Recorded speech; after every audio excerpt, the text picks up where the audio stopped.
Dulur-dulur semuanya, malam hari ini saya tertarik ingin membahas tentang sedekah ya. Karena saya lihat masih banyak, mohon maaf, masih banyak doktrin-doktrin ya yang menurut saya kadang itu kurang tepat.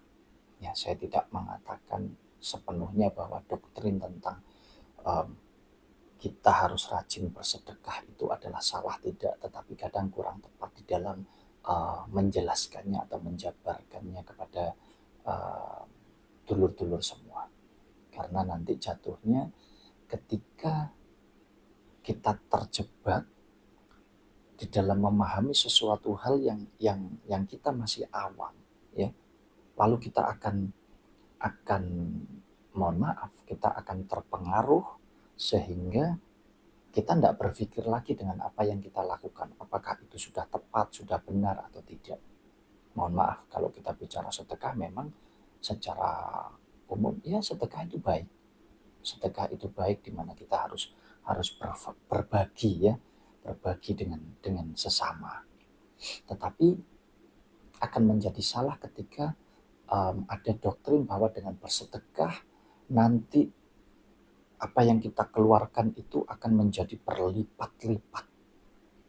Lebih-lebih seperti sekarang di bulan suci Ramadan ini ya, bahwa apapun yang kita lakukan itu pasti dilipat gandakan. Nah, sebetulnya doktrin ini bertujuan positif, tetapi ketika doktrin ini dimanfaatkan oleh oknum, mohon maaf ya, oleh orang-orang yang mungkin hanya mengambil keuntungan atau karena ada kepentingan tertentu, ini jadi tidak tepat. Nah, jadi saya ingin menguraikan tentang sedekah tetapi tidak dalam perspektif keagamaan, tetapi kita belajar memahami arti sedekah ini atau arti berbagi atau amal apalah penyebutannya, tetapi dari perspektif kehidupan kita sendiri. Kita belajar dari pribadi kita. Nah, sedekah itu tidak pandang bulu. Ya dulur-dulur, kalau panjenengan ingin mendapatkan barokah, ingin mendapatkan manfaat yang berkelimpahan dari sedekah yang panjenengan lakukan,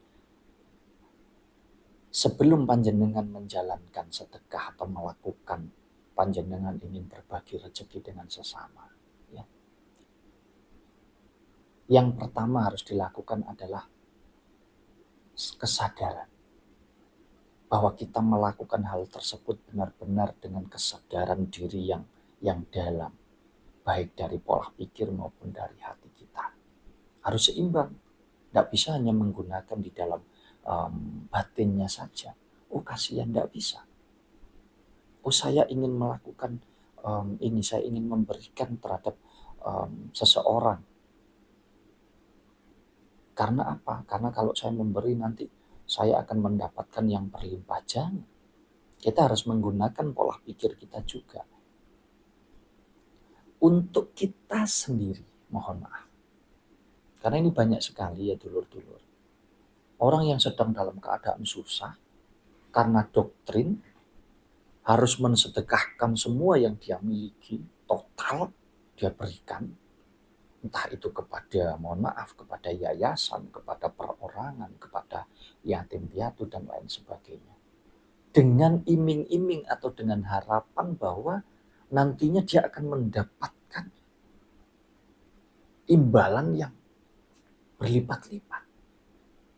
Ini salah.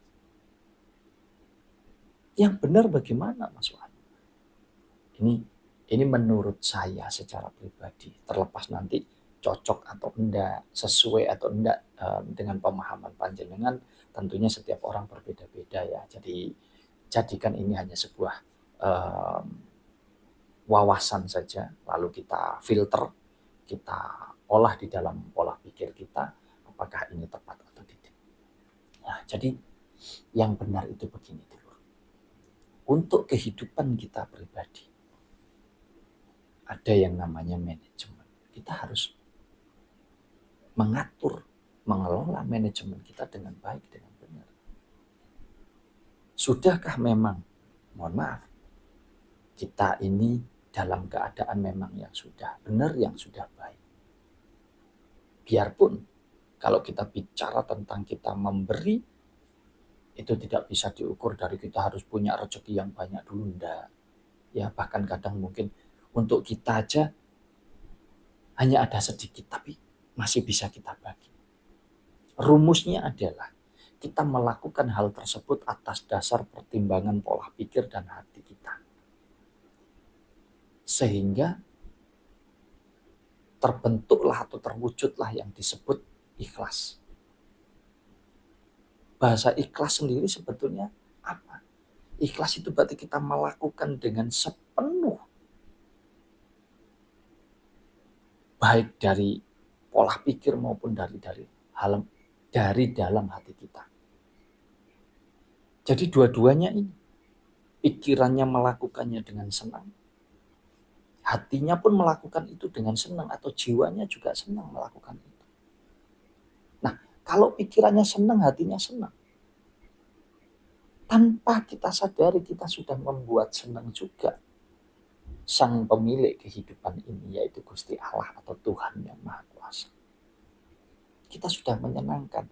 Nah, kalau kita sudah menyenangkan Gusti Allah, secara otomatis tanpa kita sadari, kita tidak pernah tahu, tidak pernah berharap kapan, di mana, seberapa besar.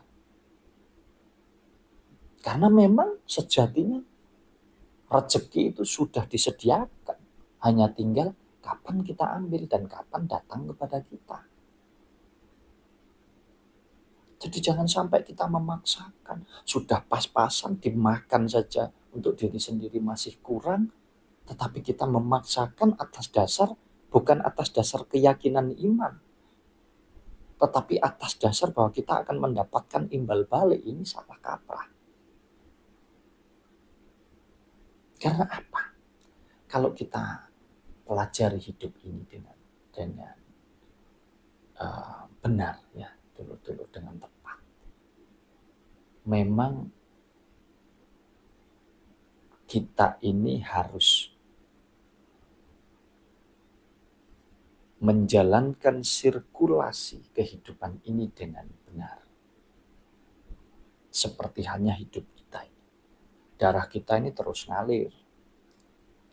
Nafas kita juga demikian terus ngalir, nggak ada henti.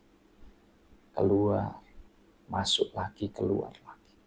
Demikian halnya dengan segala apapun yang kita miliki, termasuk rezeki. Hendaknya kita bisa menjalankan yang namanya kita saling memberi. Di mana kita menerima, kita juga memberi. Nah, kalau hukum alam ini sudah kita lakukan dengan baik, maka sirkulasi kehidupan kita juga akan membaik. Itu otomatis tanpa kita berangan-angan. Kapan datangnya? Seberapa ya? Aku sudah melakukan amal sekian kali dan lain sebagainya. Karena tidak bisa diukur dari seberapa sering kita beramal atau bersedekah. Seberapa besar amal atau sedekah yang kita lakukan. Tidak bisa diukur dari sana. Ukurannya hanya apa? Ukurannya hanya ketika kita bisa ikhlas melakukan itu. Jadi sekali lagi, kalau kita bicara tentang amal, tentang sedekah, tidak peduli kapanpun, dimanapun, seberapapun, mau 1000 perak, ya, bersedekah itu juga tidak melulu tentang uang, beramal tidak melulu tentang materi, perbuatan, pikiran, tenaga, semua bisa kita amalkan, bisa kita sedekahkan. Dengan catatan kita mampu masuk di dalam hakikatnya, yaitu kita betul-betul ikhlas, baik secara dohir maupun batin. Jadi pikiran kita senang, batin kita senang.